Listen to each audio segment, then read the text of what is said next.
नमस्कार स्वामी भक्तांनो, स्वागत आहे तुमचं पुन्हा एका नवीन व्हिडिओमध्ये. जय जय श्री स्वामी समर्थ.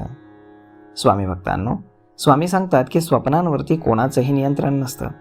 झोपेत असताना आपण एका वेगळ्याच विश्वामध्ये पोहोचत असतो.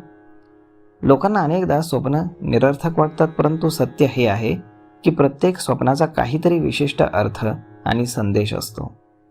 स्वतःचं लग्नही अनेक जण स्वप्नामध्ये पाहतात.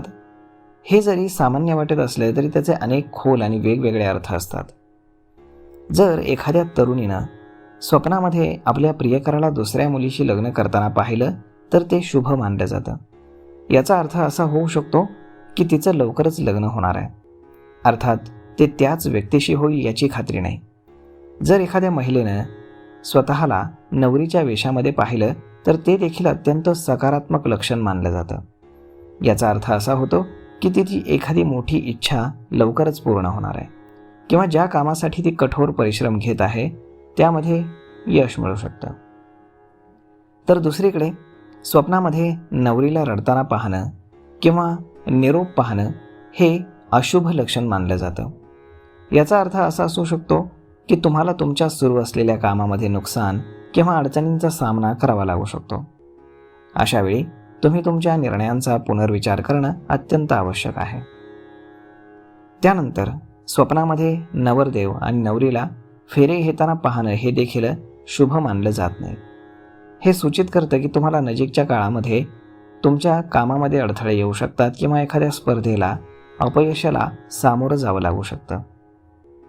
स्वप्नामध्ये लग्नाशी संबंधित वस्तू जसं की सिंदूर, मंगळसूत्र किंवा अंगठी पाहणं हे धोक्याची सूचना देणारं लक्षण ठरतं. याचा अर्थ असा असतो की कोणीतरी तुमच्या विरोधामध्ये कट रचत आहे किंवा तुमच्या कामामध्ये अडथळा आणण्याचा प्रयत्न करत आहे. त्यानंतर जर तुम्ही स्वप्नामध्ये वरात पाहिलीत तर ते तुमच्या आरोग्यासाठी चांगलं लक्षण मानलं जात नाही. हे एखाद्या आजाराचं किंवा कुटुंबातील सदस्यांवरती ओढावणाऱ्या संकटाचे संकेत असतात. स्वप्नामध्ये स्वतःला नवरदेव म्हणून पाहणं देखील अशुभ मानलं जातं. विशेषतः जर तुमचं आधीच लग्न झालेलं असेल आणि तुम्हाला पुन्हा लग्न करण्याचं स्वप्न पडलं तर ते तुमच्या वैवाहिक जीवनातील ताणतणाव आणि कलह दर्शवत असतं.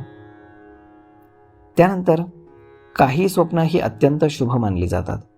उदाहरणार्थ स्वप्नामध्ये नीलकंठ पक्षी किंवा सारस दिसणं हे एक सुंदर जोडीदार मिळण्याचं लक्षण मानलं जातं. तसेच स्वप्नामध्ये जोडीदारासोबत प्रेमळ क्षण घालवणं हे देखील अत्यंत शुभ मानलं जातं. हे तुमच्या आयुष्यामध्ये आनंद आणि सकारात्मक बदल येण्याचे संकेत आहेत. तर मग मित्रांनो, अशा पद्धतीनं तुमच्या स्वप्नामध्ये लग्न, वरात किंवा मंगळसूत्र दिसण्याचा नेमका काय अर्थ असतो हे आजच्या या व्हिडिओमध्ये आपण जाणून घेतलं आहे. तर मग मित्रांनो, हा व्हिडिओ, ही माहिती तुम्हाला कशी वाटली हे तुम्ही आम्हाला कमेंट करून नक्कीच सांगा. आणि जर आवडली असेल तर आपल्या जवळच्या मित्रमंडळींसोबत देखील हा व्हिडिओ तुम्ही शेअर करायला विसरू नका. धन्यवाद.